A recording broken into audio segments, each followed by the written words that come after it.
গোছায় দেখবেন 4-5টা চোখ কাটছে, শীষ কাটছে, একটা গোছায় 4-5টা শীষ কাটছে। মূলত এই মাজরা বাংলাদেশে আগে আক্রমণ করতেছিল।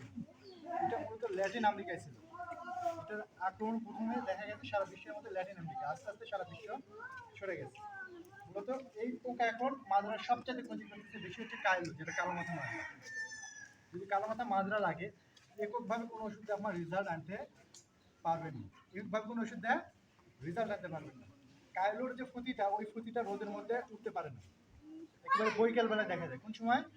রোদ পড়লে সন্ধ্যার আগে আমরা যখন ওষুধটা দিব, আমরা ফুতিটা দেখে ওষুধ দিব। যদি দেখি যে পিঠে 2টা কালো দাগ আছে, জমিতে ফুটি করে আছে, পিঠে 2টা কালো দাগ আছে, তাহলে আমরা যে কোনো একটা ওষুধ দিলে রেজাল্ট আসবে।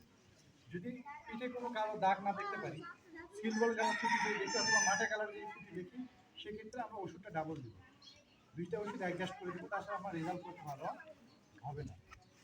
এর পাশাপাশি আমরা বেশিরভাগ কৃষক কী করে মাজরা লাগার পরে ওষুধ দিই। একটা ফুটে আপনার 250 থেকে 300 ডিম দেয়। কতগুলো ডিম দেয়? 250 থেকে 300টা ডিম দেয়।